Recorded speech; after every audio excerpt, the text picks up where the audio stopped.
दुर्भाग्य यह है कि जब विदेश नीति पूरी तरह से अडानी नीति हो जाए कि मैं अपने मित्रों को जाकर वहां पर श्रीलंका में सौदे दिलवाऊं, बांग्लादेश के सौदे दिलवाऊं, ऑस्ट्रेलिया के सौदे दिलवाऊं और सेल्फ प्रमोशन पर निर्भर हो जाए, जब वहां के एम्बेसडर और तमाम स्टाफ इसी काम पे रहे कि मोदी जी आ रहे हैं तो किस तरह से वाह वाह मोदी, जय जय मोदी करवानी है। तो यही कारण है कि सुषमा स्वराज जी जब विदेश मंत्री बनी उससे लेकर अभी तक मैक्सिमम दौरों में कोई विदेश मंत्री मोदी जी के शायद फ्रेम में भी किसी को नजर नहीं आया होगा, क्योंकि मोदी जी सेल्फ प्रमोशन में बहुत ज्यादा विश्वास रखते हैं, बहुत सारे कैमरे उनके साथ चलते ही हैं। कि G7 में किस तरह से मोदी जी को बुलाया गया और वहां पर किस तरह से विरोध हो रहा है, वहां से सड़कों से लेकर और संसद तक मोदी जी के ऊपर जिस तरह के सवालिया निशान लगाए जा रहे हैं, वो पूरे सोशल मीडिया पर खबरें चल रही हैं। हेलो दोस्तों, वेलकम टू संवार्ता। दोस्तों, आज की इस डिबेट में कांग्रेस प्रवक्ता आलोक शर्मा ने गोदी एंकर के हर एक सवालों का बड़े ही सटीक जवाब देते हुए विदेश नीति पर क्या कुछ कहा है, आप इस वीडियो में पूरा देखेंगे। तो दोस्तों, वीडियो बहुत ही शानदार है, बिना स्किप किए देखिए विस्फोटक डिबेट। तो चलिए दोस्तों, वीडियो को स्टार्ट करते हैं। तो चलिए शुरू करते हैं। चलो भाई, देखो अब मैं क्या करता हूँ। G7 समिट में जो प्रधानमंत्री मोदी गए हैं उसको हैम्पर करना चाहते हैं और राहुल गांधी को बचाना चाहते हैं। यो टेक आलोक शर्मा, और आपके ट्वीट को ही कोट किया गया है इसमें। लगता है कि वो फोटो पूरे सोशल मीडिया पे सुबह से वायरल है, कौन किसको कोट कर रहा है उसको मैं चेक कर लूँगा सोशल मीडिया पे। लेकिन दुर्भाग्य ये है कि जिस तरह से G7 में नहीं बुलाने का भी तमाम मीडिया से खबरें पता चली कि मोदी जी को लेट इनविटेशन आया और उसमें भी काफ़ी सरकार को प्रयास करने पड़े, और पिछली बार जब ट्रंप जी का शपथ ग्रहण समारोह था उसमें भी नहीं बुलाया गया, उसमें भी तमाम तरह की खबरें पूरे देश ने देखी कि किस तरह से क्या हो रहा है। दुर्भाग्य यह है कि जब विदेश नीति पूरी तरह से अडानी नीति हो जाए कि मैं अपने मित्रों को जाकर वहाँ पर श्रीलंका में सौदे दिलवाऊँ, बांग्लादेश के सौदे दिलवाऊँ, ऑस्ट्रेलिया के सौदे दिलवाऊँ और सेल्फ प्रमोशन पर निर्भर हो जाए, जब वहाँ के एम्बेसडर और तमाम स्टाफ इसी काम पे रहे कि मोदी जी आ रहे हैं तो किस तरह से वाह वाह मोदी, जय जय मोदी करवानी है, तो मुझे लगता है कि कहीं ना कहीं पूरी तरह से विदेश नीति जो है वो पूरी तरह से वो पीछे चली जाती है और उसका जो वास्तव में उपयोग होना चाहिए वो नहीं हो पाता है। गजब बेइज्जती है। यही कारण है कि सुषमा स्वराज जी जब विदेश मंत्री बनी उससे लेकर अभी तक मैक्सिमम दौरों में कोई विदेश मंत्री मोदी जी के शायद फ्रेम में भी किसी को नज़र नहीं आया होगा, क्योंकि मोदी जी सेल्फ प्रमोशन में बहुत ज़्यादा विश्वास रखते हैं, बहुत सारे कैमरे उनके साथ चलते ही हैं। अब बात आती है कि भाई विदेश के दौरों के ऊपर जो सवाल है, अगर कोई व्यक्तिगत दौरा कर रहा है, राहुल गांधी जी अगर कहीं पर जा रहे हैं, वो LOP बने तो अभी पूरा 1 साल हुआ ही है उनको, मात्र 1 साल भी इसी महीने हुआ है, तो मुझे लगता है कि कोई अगर पर्सनल लेवल पर जा रहा है और सरकारी खर्चे पर जा रहा है, तो सरकारी खर्चे पर अगर कोई जा रहा है, देश के प्रधानमंत्री जी हो चाहे कोई और सांसद हो या कोई भी हो, तो सरकार पूछती है कि भाई टैक्स पेयर्स के पैसे से देश को वास्तव में मिल क्या रहा है। क्या हमारे सारे पड़ोसी आज हमसे दूर नहीं हो गए? क्या बांग्लादेश में कट्टरपंथियों का शासन नहीं हो गया? श्रीलंका में चाइना ने काबिज नहीं हो गया? अफगानिस्तान में कट्टरपंथी नहीं आ गए? क्या पूरी तरह से आज चारों तरफ से हमारी विदेश नीति फेल होने के कारण सारे पड़ोसी जो हैं वो पूरी तरह से हमारे खिलाफ तो नहीं है? और उसका जीता जागता उदाहरण है कि जिस तरह से ऑपरेशन सिंदूर में कोई भी हमारे साथ नहीं खड़ा नजर आया। यही बात पवन खेड़ा ने बोली और इसी का प्रश्न बनाकर मैंने पूछा डॉक्टर सुधांशु त्रिवेदी से। डॉक्टर सुधांशु त्रिवेदी, आपके नेता ट्वीट कर रहे हैं, अमित मालवीय का ट्वीट को मैंने कोट करा, कांग्रेस के नेता प्रवक्ता फर्जी खबरें फैला रहे हैं। पॉइंट है, कांग्रेस के प्रवक्ता नेता कह रहे हैं कि हम तो वही खबर बता रहे हैं जो मीडिया में चल रही है, और राहुल गांधी पर्सनल कैपेसिटी में गए हैं, इसमें तकलीफ क्या है?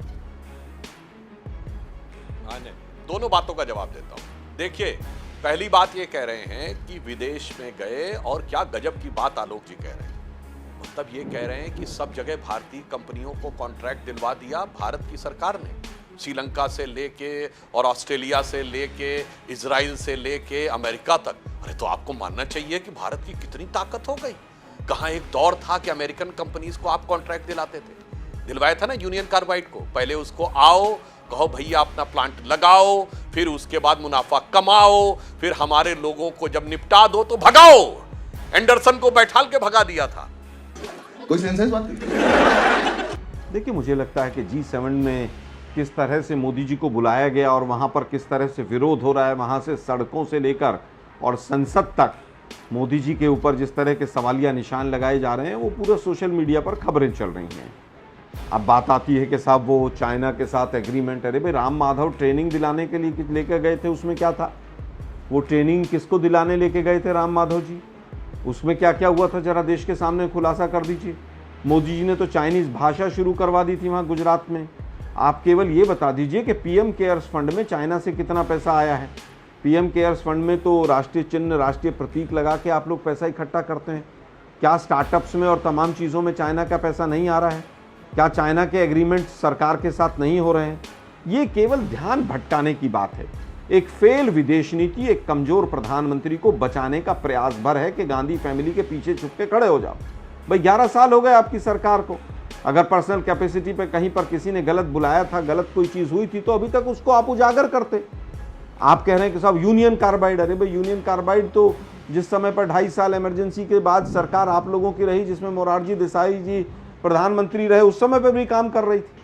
क्या आपने बदल दिया था? क्या आपने हटा दिया था? क्या उसने आपने उनको भगा दिया था? और यूनियन कार्बाइड के वकील कौन कौन थे? सुधांशु भाई तो काफ़ी विद्वान है, समझते होंगे।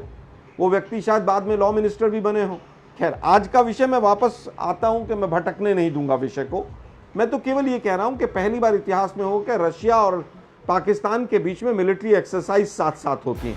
पहली बार हुआ है कि यूएसए से हथकड़ियाँ और बेड़ियाँ लग के लोग यहाँ पर हिंदुस्तान में भेजे गए। क्या आपने अमीश जी न्यूज़ 18 पर कोई एक ऐसा फोटो दिखाया जिसमें पाकिस्तान के बच्चों को भी भेजा गया हो, या नेपाल या बांग्लादेश के बच्चों को भी हथकड़ी लगा के भेजा गया हो? केवल हिंदुस्तान के साथ ऐसा हुआ तो जरूर पूछा जाएगा कि मोदी जी आपके जो मित्र हैं ट्रंप साहब वो क्या कर रहे हैं। लेकिन आलोक ने किया जी कुछ ना कुछ तो गड़बड़ जरूर है। आलोक शर्मा, एक प्रश्न आपसे है। देखिए, आपने पहले इल्जाम लगाया, सुप्रिया श्रीनेत जी ने एक बड़ा वीडियो बनाया और बोला कि देखिए G7 समिट में प्रधानमंत्री मोदी को इनवाइट नहीं किया जा रहा, वो इनविटेशन फाइनली आया।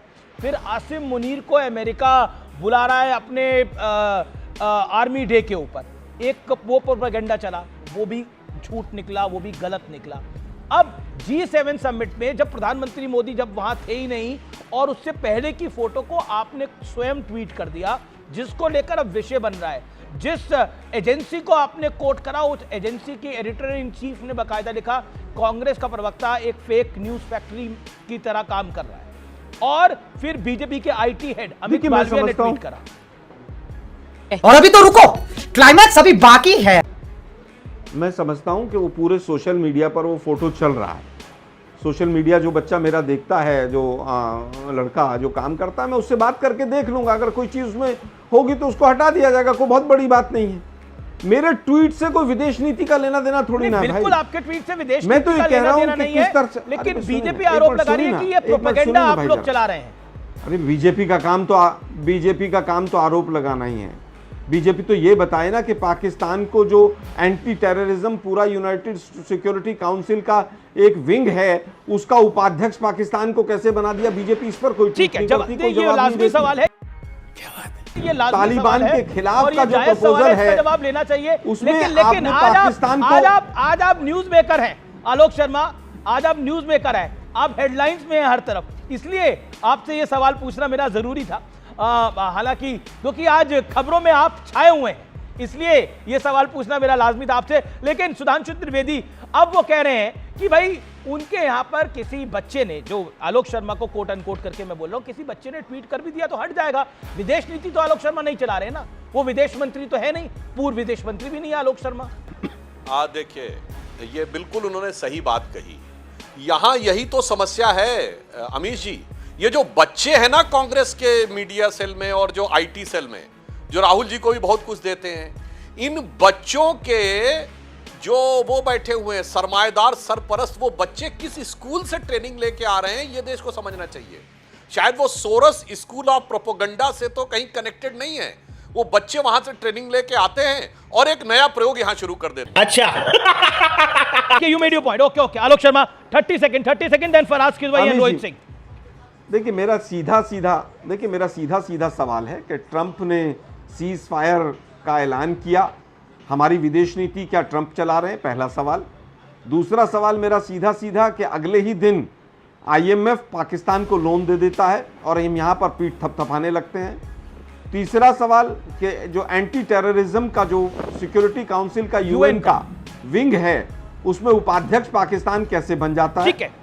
तीसरा, तालिबान के खिलाफ जो विंग है कि भाई एंटी तालिबान, उसका अध्यक्ष कैसे बन जाता है, इसका जवाब दीजिए। और जहां तक मुनीर की बात है, मुझे लगता है कि आज का ट्वीट एक बार जयराम रमेश जी का अभी थोड़ी देर पहले का है, वो फिर दोबारा आपको दिखाना चाहिए। क्या बात है सर, क्या बात है सर, क्या बात, ये बात है। देखिए मुझे लगता है टीवी डिबेट्स में मेरे छोटे भाई जैसे काफ़ी लोग आजकल शाम को टीवी पे बैठ जाते हैं, जिनका काम केवल और केवल कांग्रेस को कोसना ही होता है, तो मैं उसको बहुत ज़्यादा तवज्जो नहीं देता हूँ। ये एक प्रथा सी बन गई। कई चीज़ें सामने आई। देखिए हम विदेश नीति पर बात कर रहे हैं।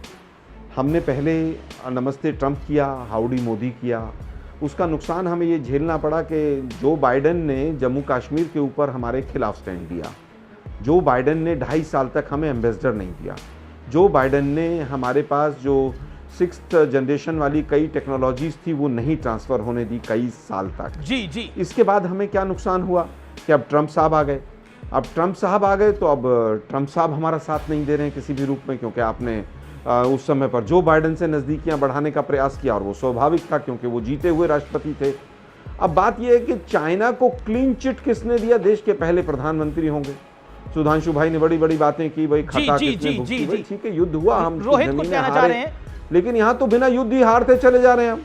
बिना युद्ध चीज ये है कि क्या वीजा की जो हमारे इंटरनेट जो हमारी रैंकिंग है, हमारी पासपोर्ट, अरे सुनिए ना भाई, मैं आपसे तो बात ही नहीं करना चाह रहा, मैं आपके किसी सवाल की जवाब नहीं देना चाहता। वो भी मैं सुधांशु भाई से बात कर रहा हूँ। जवाब कि हमारे पासपोर्ट, देश की जनता को जवाब नहीं दीजिएगा। हमारे पासपोर्ट की रैंकिंग से ग्रसित हैं क्या? बिल्कुल देंगे। सामंती मानसिकता से बाहर निकलिए। आप अगर भाजपा की मानसिकता से बैठते हैं तो मैं क्या ही कर सकता हूँ? फिर आम व्यक्ति को जवाब नहीं दीजिएगा। मैं तो कहा कि इस तरह की मानसिकता के हिसाब से बैठे हम लोग, ऐसी प्रथा बन गई है। आपने कहा प्रथा शुरू हो गया है। मुझे लगता है कि पहले आप क्या कर रहे थे? रोहित जी जैसे छोटे भाई ना शाम के टाइम काफी लोग बैठ जाते हैं। नहीं, आप भी मेरे बड़े भाई हैं। मैंने एक कोई शब्द गलत इस्तेमाल नहीं किया है। चिंतन कीजिए। दूसरा मैंने ये कहा, अरे भाई अमित जी ऐसे कैसे डिबेट होगी? मैं चुप हो जाता हूँ। रोहित जी, एक शब्द भी प्रधानमंत्री के खिलाफ भ्रामक ट्वीट करते हैं और बड़ी बड़ी बात मैंने एक शब्द नहीं बोला किसी के बीच में, और कहते हैं कि मेरे बच्चे ने, विवेक मैं आपको बताऊंगा, आपके हाथ खड़ा करें विवेक, होल्ड ऑन। बच्चा मतलब चाइल्ड लेबर करा रहे हैं आप। अरे रोहित जी, अमित जी मुझे रोहित सिंह शांत होइए ना, ऑडियो डाउन करो। अमित जी मुझे 10 सेकंड दीजिएगा। Rohit Singh 1 second audio, okay 20 second, Alok Sharma 20 second.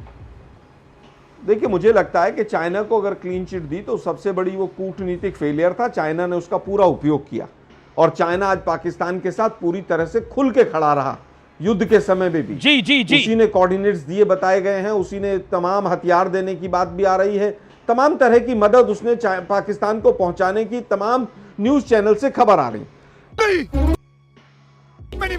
हमारे जो पासपोर्ट है उसकी रैंकिंग मोदी की जी के समय में इतना पीआर पे पैसा ठीक है, अब आप पासपोर्ट तक चले गए, लेकिन अब बात आती है कि G20 में 1 लाख करोड़ रुपए एडवर्टीजमेंट पे खर्च हुआ, तो G20 से हमें क्या क्या मिला आज कोई चर्चा नहीं कर रहा। ओके, मैं सुधांशु त्रिवेदी से तमाम चीजों का जवाब दूंगा, लेकिन विवेक आप ही थे जो मेरे कार्यक्रम के अंदर, आप और फराज किदवई और कुछ कांग्रेस के प्रवक्ता भी, आलोक शर्मा थे, ये मैं नहीं कहता क्योंकि वो मेरे कार्यक्रम में नहीं थे, लेकिन कुछ कांग्रेस के नेता और प्रवक्ता भी वो चिल्ला के कह रहे थे, और आप विवेक आज से मुनीर को बुला लिया यूएस ने, देखिए क्या हो गया, ये क्या हो गया, G7 में मोदी जी को न्योता नहीं आ रहा। आप चिल्ला रहे थे, नहीं चिल्ला रहे थे मेरे कार्यक्रम के अंदर। आज अब अपने शब्द को वापस लेते हैं। बिल्कुल चिल्ला रहे थे। आपको लगा आपने जल्दबाजी करी और गलत बोला? एक विजिट की बात कर रहे हैं। नहीं, आपने बोला ना विवेक जी, आप जैसा मैच्योर आदमी ये बोलेगा, आप जैसा सीनियर आदमी ये बात बोलेगा कि G7 में बुलाया नहीं जा रहा मोदी को, देखो ये क्या हो रहा है। आप भी प्रोपेगेंडा में फॉल कर गए। नहीं, it is not the question of propaganda, it is the question of inaction. आज इस वक्त पृथ्वी के ऊपर सबसे बड़ा कंट्रोवर्शियल इवेंट क्या है? ईरान वर्सेस इजराइल चल रहा है। अमेरिका एक तरफ है, रूसी चाइनीज सब मिल चुके हैं ईरान के साथ। हमारा क्या स्टैंड है? कहां खड़े हैं हम? यूनाइटेड नेशंस में क्या स्टैंड लेकर के आए सीज फायर पे?